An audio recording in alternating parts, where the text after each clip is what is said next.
No, bro, but This you're kind of like that. this is Like, good, but you yeah, just yeah, want it to yeah, be right yeah. here. We thought you wanted this. Welcome back, Sam. This is 3 for 3, a daddy-daughter podcast where we talk about all things faith, family, and sport. Hello, everyone. I'm Leonard, and welcome back to this week's episode. I just want to wish everybody a happy New Year. I hope you guys are all doing well. Yes, and we're so glad to be back. And we apologize for the long wait from our last episode to our next, which is this one. Because of scheduling, we're going to change things up for the new year, focusing on quality instead of quantity. So we'll only post one really good episode every month. So that's what you'll be expecting from us for this new year of 2026. And if we didn't already say Happy New Year, yeah, let's get started on our sports update. Yeah, let's go. Again, we're wrapping football season is wrapping up, and let's talk about NFL. This weekend was just we had a bunch of games, and right now we're after today's games. We have the Final Four in the NFL next week. So we got the Broncos versus the Patriots, so the AFC, and the Seahawks versus the Rams in the NFCs. We just got done watching the Rams win a thriller against Chicago in overtime. So that was a great game. And we like the Rams because I mean the girls they live in LA and it's a West Coast team. Yeah, we just so it was pretty cool that they ended up pulling it out. So yeah, so it should be good games next week. Again, the Seahawks versus the Rams and the Broncos versus the Patriots, and the winners go to the Super Bowl. You guys got any picks? Who you guys want next week? It's the Rams in Seattle, and then what's the other game again? Denver and New England. Who's the underdog in all of this? What was that? Who's the underdog in all of this? Oh, the out of the 4 teams, not just one for each. Probably the Patriots. New England? Yeah, New England. I say the Rams for the first game. And then who's on the So I'm gonna say the Patriots too. Yeah, I'm the thinking Patriots look good today. Yeah, I'm thinking the Patriots because the Broncos lost their starting quarterback yesterday. He broke his ankle. So they're going to be playing a back. No way. Yeah, they're going to be playing a backup quarterback. His last name is Stidham. He hasn't thrown a pass in the NFL since 2023. So he's going to play in the AFC Championship game for the Broncos. You know what? Because of that, I'm going to cheer for the Broncos. Yeah. His name is Jared Stidham. Yeah, so he'll be starting starting quarterback. Who was their starting quarterback? Bo Nix. He broke his ankle late in the game. Who's their receivers? For the Patriots? No, for the Broncos. Sutton, I think, is one. Yeah, I forget. I mean, I don't follow him too much. Bo Nix was... so I'm going to just say the Patriots. I'm thinking the Patriots just because of the injury to the quarterback and the Seahawks. I like the Seahawks. I think they're a well-rounded team and they're a great defensive team. And she's wearing a Los Angeles hat, though. Wait, what?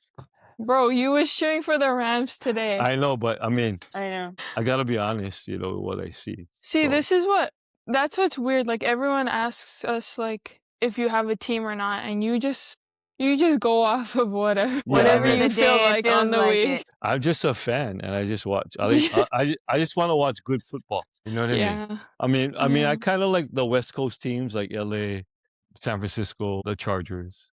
All the West Coast teams, just because we live on the West Coast. So, yeah, big NFL weekend next week, Sunday. Yeah, it's gonna be huge.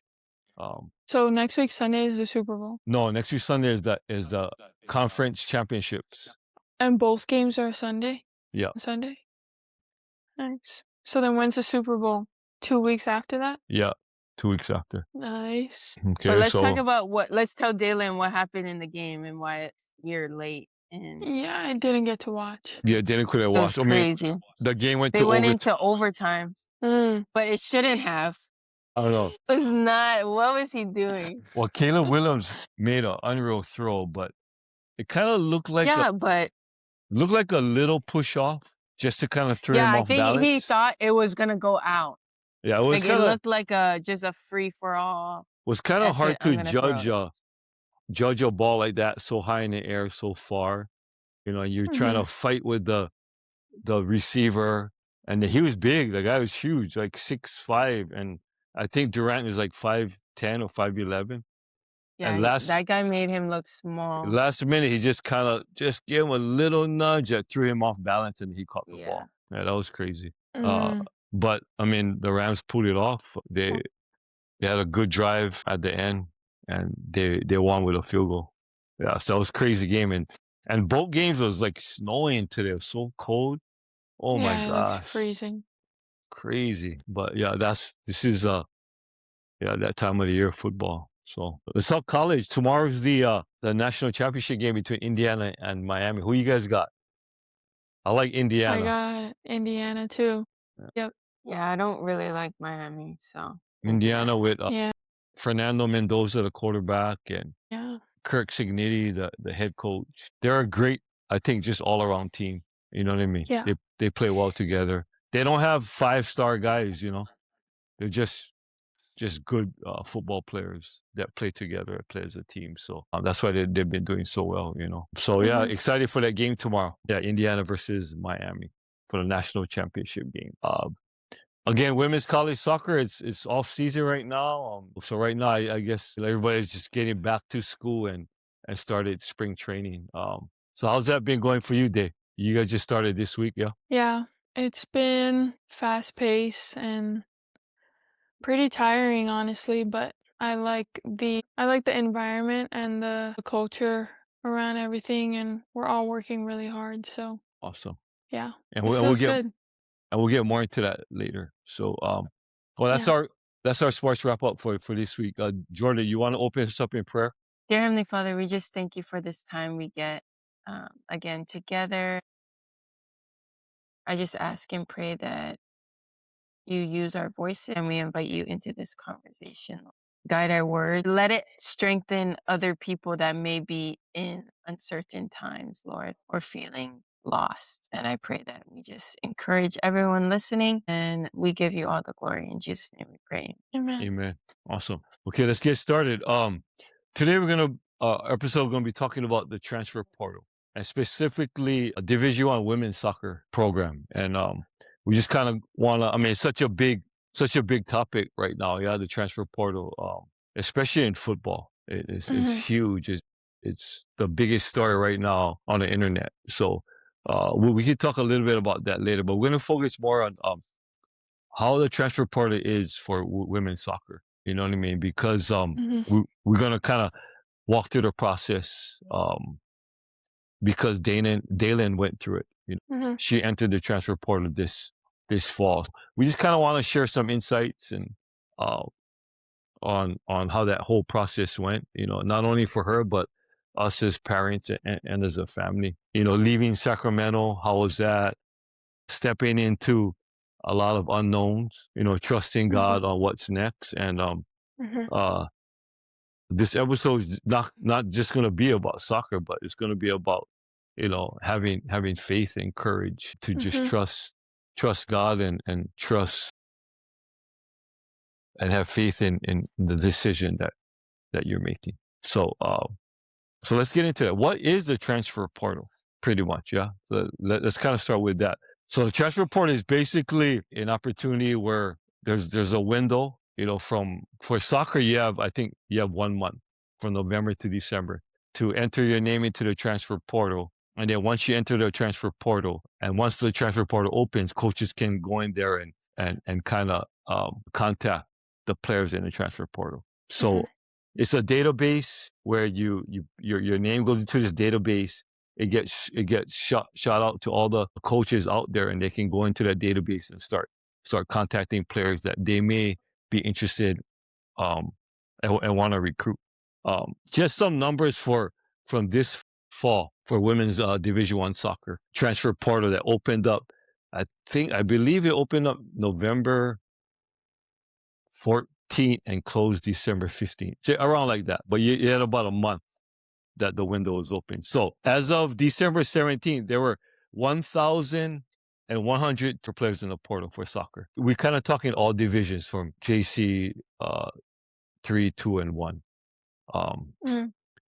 So we had about 1,100 girls that entered the portal. 728 so far is unsigned as of December 17th. 30 girls Wow. with 30 girls withdrew their names and went back to their schools um, that entered. And then Right. 344 signed to new programs in schools and homes as of December 17th. So the girls that's still in the part, they can still sign. You know what I mean? But the tricky part is you kind of you want to sign for spring so you can start school and start with your new program training and start developing that chemistry on the team and get used to the system. And coaches want to see you and stuff like that. You don't have too much time because a lot of schools their spring semester starts in January. Like Dalen, when you guys started school? January 12th. So January 12th. So you would have to commit, sign, get accepted to a school, register, all of that at your new school before the new semester starts. So it's very tricky. So it's just a couple months. Yeah, so it's very time sensitive, and you got to move it and really get on it because if you don't enroll and get into a school, then you can't go to school for that semester. You're probably gonna have to pay your own way for that semester somewhere else. So it's kind of a tricky. The timeline is it's very very crucial, So you really got to be on it when you put your name in a portal and you decide to transfer. You really got to be organized, with that. With all of that. Football, shoot, right now in the transfer portal, there's all divisions now. There's almost 11,000 players in the transfer portal just this year. That's crazy. And some of them not going to find homes. They're not going to find a new school. They're probably going to start just be a regular student, They're probably going to be just a regular student and pay their own way, Yeah. to go to school. So very unfortunate. But a lot of these kids, they were told to enter the transfer portal by their schools. So it's almost like they were cut, So, these coaches told them to enter the transfer portal. A lot of them are entering because they want to find a new home, maybe make more money. They found what their market value is, and they're looking for a new home, and maybe they can get paid more. But all these guys that transfer like that, in that situation, they played. They got film. You know what I mean? And the other guys who were told that you need to enter the transfer portal, it's going to be hard for them because a lot of them probably didn't play. They don't have film. So it's going to be a challenge for them to find a new home. So yeah, it's kind of tough right now. It's interesting. College athletics is just crazy right now, and the transfer portal is huge right now. It's just a big topic of conversation everywhere for all sports. Yeah, so that's pretty much what the transfer portal is. Just in real quick, just for everybody in case they wasn't sure what it was.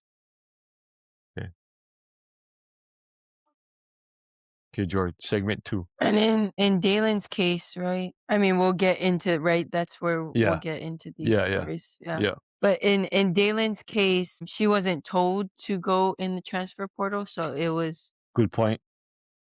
a risk and at her own risk type of situation. Like Dalen, take us through like the first time you feel like you needed a change, or like Sacramento State just wasn't the right fit for me. I think it was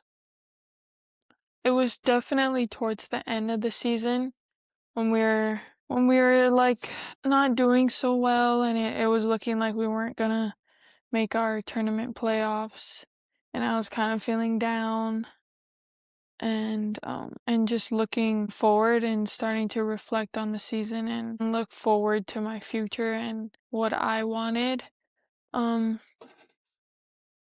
Yeah, just moving forward. So it just took a lot of reflection and prayer and having conversations with you guys and with mom and dad a lot. So yeah. It wasn't necessarily what Sacramento State did, right? It was just about like Yeah. how you was feeling and what you wanted out of your experience moving forward, especially for you only had 1 more year. Yeah. I mean, you spent three And years at my Sacramento State. mhm, Are you gonna say yes. something else? Like, Oh, I wanted what? to Just share, dead like, silent. it Do we wasn't I like. wanna mean, share dead. the Yeah, so he decision wasn't leading up, happy like, with the what I said. steps? Yeah, we'll get there. How did you know it like, you said you weren't doing so well, right? But, I mean, I wanna encourage you to share Oh, what yeah, I happened don't even before the season, like, the decision of you transferring wasn't just because you had a bad season, like, what other factors may have played into your decision of transferring? Yeah, I think there was a lot of factors playing into it, just personal stuff outside of soccer, like just overall relationships and friendships that didn't go the way I wanted it to, or how I anticipated or planned or thought of in my time at Sacramento. But as that was going on, I was dealing with emotional stuff, just with personal situations and circumstances, and then also just with soccer. And I mean, just with the results that I can't control and the things that I can't control in soccer was also affecting me mentally and emotionally. So all those things combined and not having the best living situation and support. So yeah, it was just a lot of things combined, and just from the start of the season, and then it just slowly started building up as the season progressed. So I wouldn't say there was just like one moment where I was like, oh my God, I'm going to enter my name in the transfer portal. I think it was, I sat on it in my own head for a while and kind of thought about it to myself for a while. And then I slowly started opening it up to my family and us talking about it. Yeah. Because So I mean, you just allowed time, Mm-hmm. or you just allowed Yeah, space and exactly. time for things to change. Yes. And I mean, I think when we were talking about it, when this was just a thought as a family, Mm-hmm.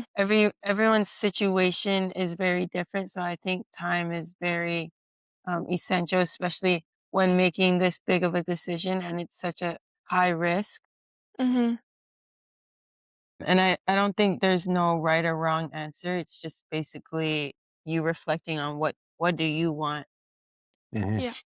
to go. And in my situation, there was a point where I was in the exact same situation as Dalen. mhm. Mm-hmm. What year? Junior year, This sophomore year? was end of sophomore year, and we did horrible. Like, it was so bad. And everyone was leaving. Oh yeah, that's true. Like, all of our good players, everyone. Like, leaving, I mean, not just graduating, like, they were transferring. Mhm, Mm-hmm. That's a good point too. So I got very anxious, right? And I'm like, oh gosh, I gotta leave too. Everyone leaving, I'm leaving too. Because what's gonna be left, you know? But I did what Dalen did and what, our parents recommended we do, and we gave it time for things to change. And in my situation, it changed for the better mhm, Mm. after we had conversations. Like, I didn't like my living situation, that changed. I didn't have a car, that changed. Mm-hmm. Wasn't happy with the money I was getting, that changed. And I mean, the team, I got the opportunity. He didn't give me the captain role yet, but he told me that I have an opportunity mhm, to lead this team mhm, in the future. And I took it. So it kind of all worked out where all my fears that I explained to him on my decision of why I want to leave, he kind of made it work so that I could stay. So it came after a lot of conversations, hard, tough conversations. And in Dalen's situation, that didn't happen for her. And then you have to decide, okay, this is not what I want, and I'm gonna, have faith and trust and Mm-hmm. mhm. Mm-hmm. go and do it. Yep. So Well, like, even you, Jordan, what were you guys looking from us as parents when you want to discuss a situation like this? well, first, I think, and I was really young too at this time. I was, I think, 18. So at first, I didn't really know how to have these conversations. Having conversations where, you're specifically saying, I want this, this, and this. Because I was trying to be very vague with my coach and be like, no, you guys are really nice. I was like trying to sugarcoat everything. And he was like, no, I need to know what you need. Like Mm-hmm. the exact amount of money that would make you stay here. Like that's Mm-hmm. how specific I had to be. And it was just scary to like ask for that type of stuff, and I never done it before. And I always just didn't, I felt like it was a little bit, what's the word? Like just uncomfortable. Well, Uh, the culture that you guys having, grew up in, and we live in Hawaii, we come from a culture of aloha spirit, being humble, being respectful, Mhm. so that's ingrained in your guys' personalities, you know what I mean? So asking for stuff feels selfish, but Mhm. yeah, selfish is the word. Yeah. but in today's Mhm. world, you gotta have a little bit of that in order to move ahead and get Mhm. what your value Yes. market is worth. If not, Mhm. Yeah. you're not gonna get it. Nobody's gonna know it. Yeah. So it's kind But of there's a a way, yeah. like, I feel like, because I had teammates come to me that did the exact same thing, had the exact same conversation, and is why I wanted to talk to you guys about it first, because there's a way to say it where it doesn't sound selfish and it's actually out of humility, Hmm. But Hmm. I think where girls get it wrong is they come to their coach and be like, I want this, this, and this, and you're not doing this, and you're a bad coach or whatever. Hmm. And they just start just like going on and on about why the coaching is bad or all of that, which I did not want to do. Even though maybe I had some like disagreements, I wasn't going to do that. And I wanted to bring it up in a mature way. So that's what I wanted out of you guys, how to Hmm. have those conversations. And that's the type of advice I wanted Hmm. Mhm. during that time. And also just like from parents, just, encouraging me to make the decision on my own, and no matter what, we'll be supported. Mhm. And for me, my perspective Yeah. is hard because I'm a person where old school, where you start is where you finish. You complete the task that you committed to fully on all the way. So it was hard for me to kind of sometimes hear those conversations. But you guys made a lot of valid points to your position, which kind of helped me understand where you guys were at, and help you guys support Yeah. your Like guys' decision. yeah, like we had to convince this guy, guys. Like we had 2 meetings about like why we think this is the best. And look what happened. Look what happened. But Mhm. To me, I what mean, we happened? literally, you can even bring up the list, Dalen, and share with them. Like, you remember the notes? Share with them what we were talking about in the Yeah. meeting. Like, and We had we a made whole her shared write notes it out. document, Yeah. all organized, listing the pros and the cons. Mhm. So I think mom made the document, and then we shared it to everyone. And then we went through the list, pros first, and then, or con first, and then we looked at the pro of each category. So like, what was one of the categories? Like for me, I think playing time. Like, I think a lot of people might enter the transfer portal. That might be the number one main reason why they Mhm. enter the transfer portal is they're not getting their playing time. Whereas my situation was I was getting the playing time. Like, I earned my spot and I earned my role on the team. And so that was a positive. And so a con would be, well, if, or a risk could be that, like, at my next score, wherever I end up, the playing time might not match the playing time that I was getting at Sacramento. So stuff like that. Like, we listed it out and we weighed Mhm. it out with all of us. And so I thought that really helped, and just the support and the reassurance and belief that my family just voiced to me was very helpful. So I'm very grateful for that, and that we did that, and that really helped. And like the meeting too was also just to, because my dad's coming at us with like all the cons. And as sisters, we felt the responsibility to remind her of her worth and not like, settling here. Like this is the best it can get. And I think it was just to remind her of all her accolades that she's grown so much at Sacramento State. It was just to remind her that there is more, Mhm. out there, and to just take that risks. Because I Yeah. feel like it's hard as an athlete. Like, yes, okay, I'm good, but because we're so hard on ourselves already, Mhm. it's Mhm. hard to realize, Mhm. like, am I really good as I say I am, So we understand all the doubting as older sisters, so we just wanted to encourage her to just Mhm. take that leap. Mhm. Mhm. And I think you And yeah, guys, I Yeah. think Dalen, we talked about too. no, I think you guys believed in her We talked too. about it too on the yeah. We You know, talked about it too in the meeting, like, me and Sarah, I don't think we got as much accolades in college as much as Dalen, so we Mhm. were just looking at it statistically, and we're like, "This is not a risk." Good Like, point. me going in the transfer portal, I mean, it was early, it was sophomore year, so Mhm. maybe, I Mhm. could've, but I literally the only risk for me going in the transfer portal at the time I was gonna go in was I had no recognition. But I then, had playing time, but I had no recognition. That was the only con Mhm. that I but was battling. but I mean Mhm.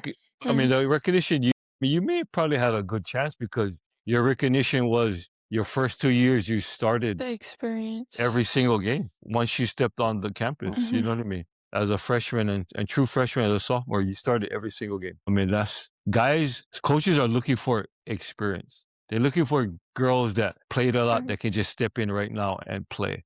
And they don't have to worry about developing a freshman and wait for them to develop. Whereas I'm getting a 2 year starter Mhm. from the Mountain West that can come in and play right now. So you would have had some value going into the portal. So, Yeah. I mean, you had some support, I think, if you wanted to enter. I mean, that was just the only con that I had in my mind if I Mm, were. yeah. But, right now, people looking for Looking at minutes. Dalen, like, it was just like for me and Sarah, it was a no-brainer. I'm like, Mm. maybe the years she only had 1 year and Mhm. maybe another, Mhm. that would be the only, but other than that, on paper, it looked like a good Mhm. risk to take for me and Sarah. Mhm. So when we did finally make the But yeah. decision to enter the portal, let's talk about the logistics of it because it took a whole lot of work. Once we decided to enter the transfer portal, let's talk about what all that entails. So, Joy, me and Dana can kind of share some stuff about that. So, Dave, when you decided to enter the transfer portal and we decided as a family, what was the first thing you had to do? I had to tell compliance. Before that, Well, no, I had to tell my coaches. I had yep. to How hard um, is that to do? tell all three of my coaches. It's really hard. And I think just the time and the journey that I had at Sacramento State with all those coaches being my coaches for the 3 years, all the 3 years that I was there, it was really tough to sit down in a room and look them in the eye and just verbally say what my decision was and to just be brave and stand on my decision. So it was really hard. Many And meetings it took. I had my end of the season. Yeah, I'm getting there. Mm. I had my end of the season meeting first, and I kind of decided that I would kind of see what their feedback was of my season and what they had to tell me and what their reflection of me was for the season and what they were looking forward for the Big West next season and maybe some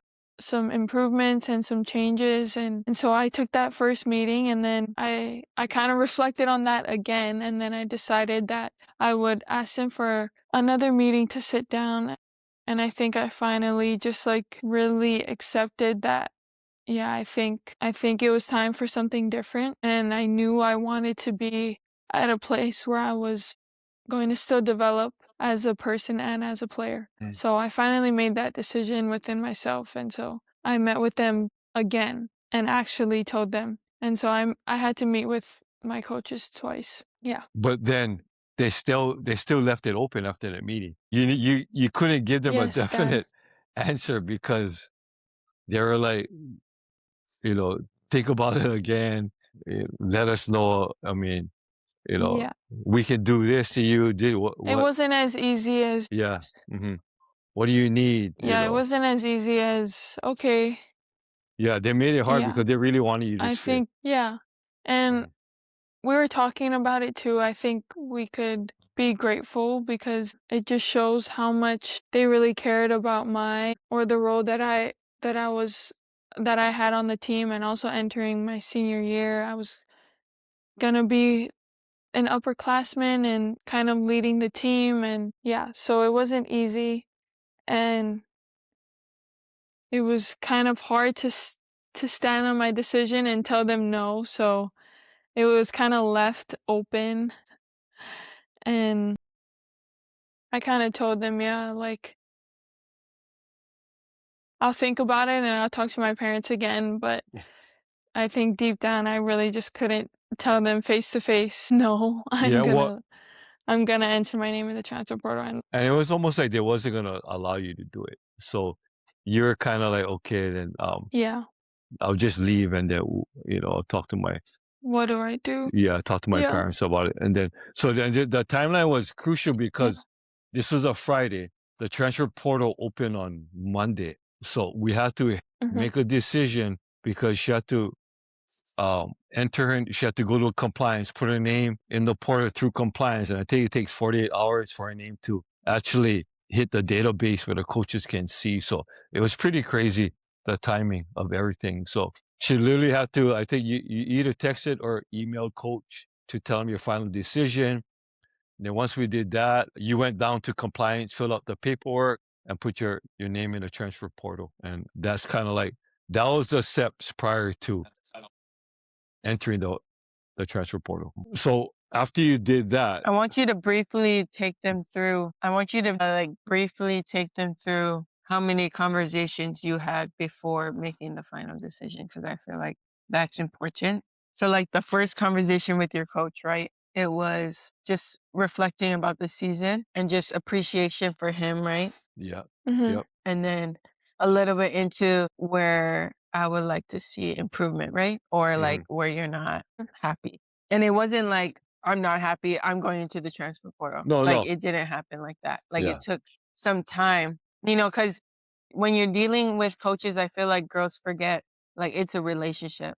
mhm, You can't just be like, F you. yeah, Even though it is kind of transactional, we didn't want to handle it that way. yeah, yeah, yeah. So it was, Because I feel like when girls go up to coaches like that, they feel it's transactional, mhm, which it is, but like you still want to keep those relationships because that's yeah. like the most important thing. I feel like. So Yeah. pretty much their first meeting was about just exit meeting, closing out the season, what went good, what didn't go well, what we're looking for in the future, all that kind of stuff. And Mhm. and then being Mhm. grateful for the opportunity and development at Sacramento State. That was like pretty much the Mhm. first meeting. So the feeling of telling them about transferring wasn't like appropriate at that time. So that's when she asked for a second meeting. Mhm. And then that's when you went, yeah, the second meeting was when you went in to talk about transferring. Mhm. And then it was What hard. did you, this is a good question.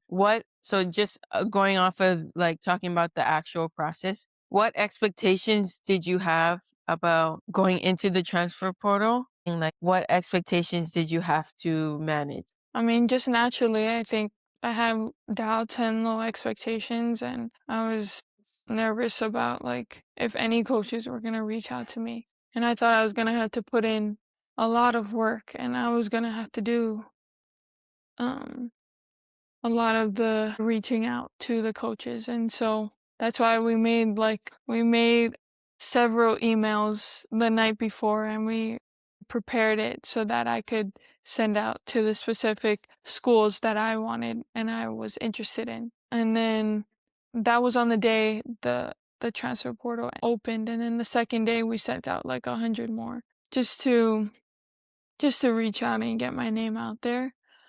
Even though my name was in the portal and coaches could already see, I kind of wanted to do my part and do the best that I could do with this opportunity. So I think I had low expectations, but it was pretty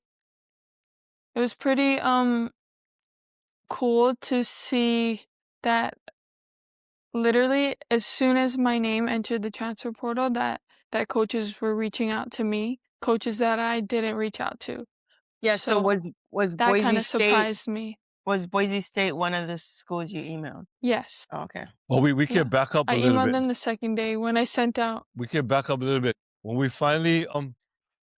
finally decided to enter the portal, I started kind of creating bunch of emails. Dalen worked on her video, her highlight video. So that was all in the background before the portal actually opened on Monday.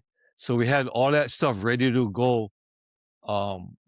We wrote the emails to all these coaches. We attached her resume. We attached her highlight video. And we attached her transcripts all onto these emails. So we had all those emails ready to go on Monday morning. So once the transfer portal opened, she sent out all those emails. We had the top 20 schools that we were interested in. So we sent those emails to her first top 20 on the first day. So first day, once it opened, she got calls. She got contacted, texts, emails, calls from schools right away, which was kind of overwhelming in the beginning. So first day we took calls, we answered emails, we answered text messages, we set up meetings actually on day one with these coaches and schools. So I think we had a couple meetings that first day. The second day, we sent out another blast to 50 schools, just another email blast to the next 50 schools that we may be interested in. We sent that out on day two. And right away, that second day, we got a bunch of emails, responses, text messages, set up meetings.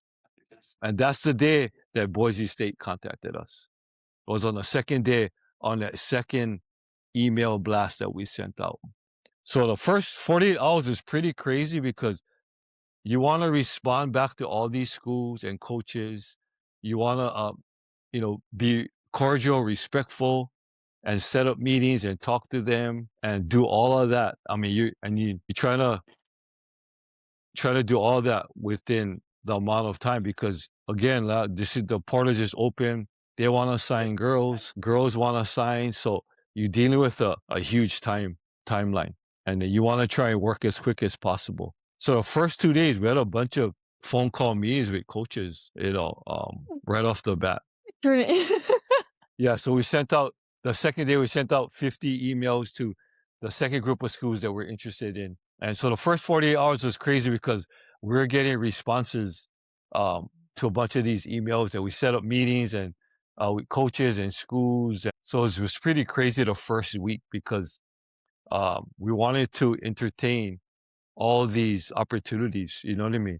And be respectful to all the coaches that reached out and were interested. It was it was a crazy 48 hours. We were blessed and to get all these opportunities that came our way by sending the emails. But being prepared helped, having those emails ready, having the resume ready that Jordan helped make, having your transcripts ready, and then attaching your highlight video to all of that was huge. You know what I mean? So the coaches got everything at one spot. They didn't have to go searching. So that was like the first week. So that was the process. Yeah. So we just kind of wanted to give you kind of a brief background on what the process was, how it looked like, and what we went through.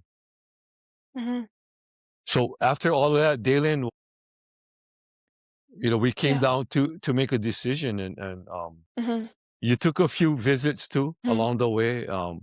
And so what was your deciding factor when you was ready to decide on a school? I mean, I think immediately off the bat, the first conversation that we had with Boise State, they really stood out to me. And just off of the first conversation that I had, I just felt really relieved, and I just felt good about the interest that they had in me, and just the energy and the confidence that they showed, and just the quality conversation that they had, and it seemed that they really cared about me, and they saw me as a player, and everything was really clear in their values and what they believed in, and they're confident in their program. And so that stood out to me and my parents. And immediately they offered to bring me on a visit as well. So that got me really excited, and I was really happy about that. Off the bat, Boise State really stood out to me, and that was my number one um conversation that I had for my whole process. Yeah, and Yeah. then I mean, we got to, as parents, we got to sit in on all these calls with Dalen, Mhm. because the parents is very important in the process. You need an adult there to listen to these conversations with these coaches Yeah. and be a part of this whole situation. So we got to sit in all these meetings, and everybody has their own approach on how they recruit and how they do things. There's Mhm. there's budget stuff too that they gotta deal with. There's Mhm. roster sizes that they gotta also deal with as well. So Everyone. yeah, everybody's Mhm. different. So situations, schools, coaches are different. But Yeah. Boise State was really different. I mean, Mhm. they came out with a lot of enthusiasm. They knew about Dalen. Um, Mhm. as a player, as a person. They also was surprised that they saw her name in the portal and got an email from her. Mhm. But they stood out as far as the recruiting process. They're excited. Mhm. They knew what they wanted to help their Yeah. team, and they Mhm. let us know what Yeah. what what they were looking for. Yeah, so that really and then offering us a visit right away. Mhm. Mhm. Yeah, and then in general, they're just good people, and just the program is a first class program, Boise State, all around athletics, for all Mhm. sports, they win championships, and I think that's what I think we're looking for too. Yeah, a place where you can grow, continue to grow as a player, as a person, but also play high level soccer because they won championships in the Mountain West. Recently, this past they won the regular season championship, and moving to the Pac-12. I think that's what we're kind of looking for, and wanted, for Dalen. And Mhm. we know Boise State very well because Jordan played in Mountain West and played them all 4 years. So we knew what kind of program they were. They're well coached, quality soccer program. L- they win a lot. So we knew what kind of program that we're talking to. They didn't win against us. Nah, I'm just kidding. No, it's funny because they did their homework. When before we met, they knew about Dalen. They knew the amount of minutes she played for Sacramento State. They knew all the games she played. They they they brought up specific games that they watched of her, and they also brought up Jordan and how they were impressed with her for all 4 years. They knew when Fresno State was coming to town, or they had a game against Fresno, it's going to be a war because number five, they always brought up number five. So they did their homework. Their recruiting was pretty was pretty impressive, and I think that's what stood out as well. For us as parents. Yeah. Yeah. So you committed to Boise State. Mhm. Once that happened, you told them that you wanted to be a Bronco. Did your work stop at that right from there? No. No, because a lot of these parents, they don't know. Now it just started because now you signed the contract, you send your transcripts to the school, you apply for the school to see if you get into the school. Because again, yeah, you got to go to school, you got to get education, you got to get into the school. So you got to do all that, get into the school, see what credits transfer, what doesn't, what I mean, can you major in the same stuff you was majoring at your other school? So there's so much logistics we still have to go through. You know what I mean? So it's nonstop. Then once you do Mhm. that, you get accepted, you register for your classes, you got to find a place to live now. I mean, and the semester is coming up within weeks. So you got to do all that within 2 weeks. So it's a really long and tedious process that we wanted to share, with the listeners out there that, once you sign, the work doesn't start, that doesn't finish. I mean, it doesn't stop. Because you got to get into the school. And then once you do that, then all that other stuff, you either register for your classes. I mean, within a couple of weeks, you're at Boise now and you're at school and started Mhm. soccer already. So that's how Mhm. fast it happened. Yeah.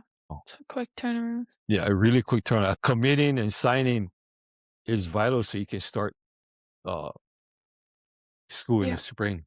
Yeah. So yeah, so that was pretty much the process and the logistics of entering a transfer portal, leaving a school, and signing with the new school and program and all the stuff that goes in, with all of that.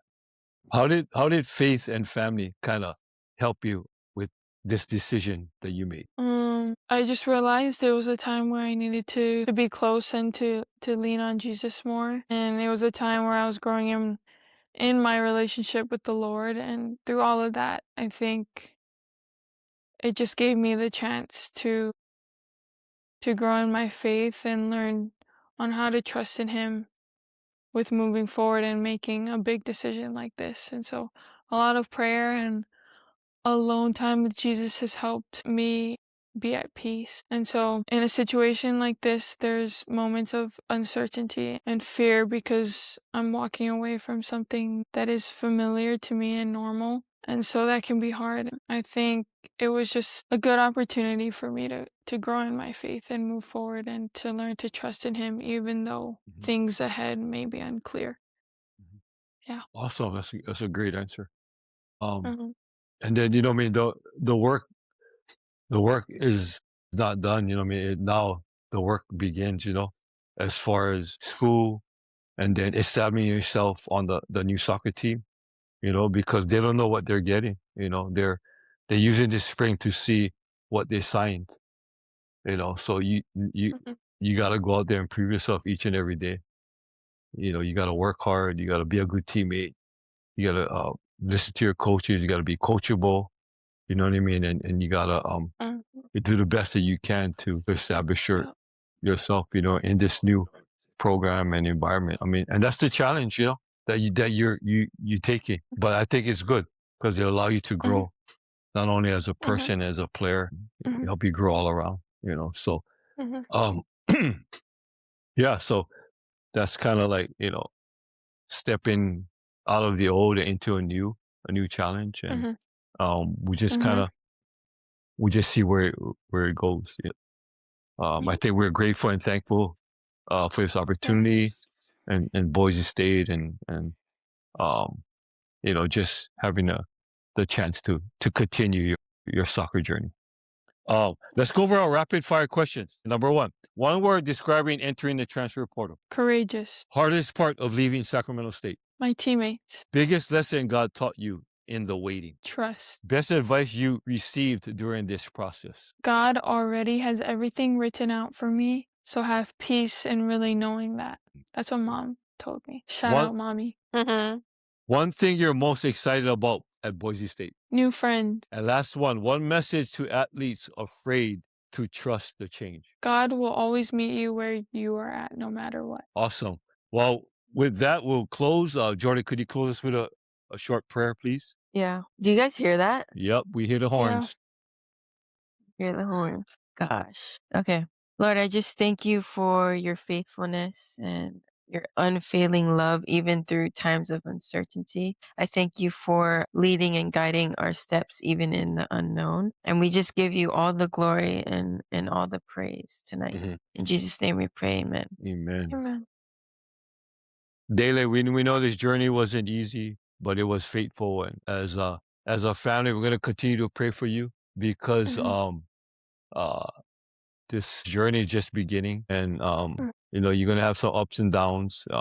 But you're gonna work hard, you're gonna work through it, and you're gonna persevere. So we just kind of wanna uh just wish you good luck, and you're already in Boise. Yeah, so we just we'll be following your journey and praying for you and wishing the best for you. So we just want to thank everybody for joining us for this episode of This Is 3 for 3. Don't forget to like, comment, and subscribe to our YouTube channel, and follow us on all our social media platforms at This Is 3 for 3. We'll see you on the next episode on our Daddy Daughter podcast, where we talk about faith, family, and sports. That's all we saw right there. No, I literally am saying all of this. Jordan, I'm saying all of this. Jordan. When you saw this.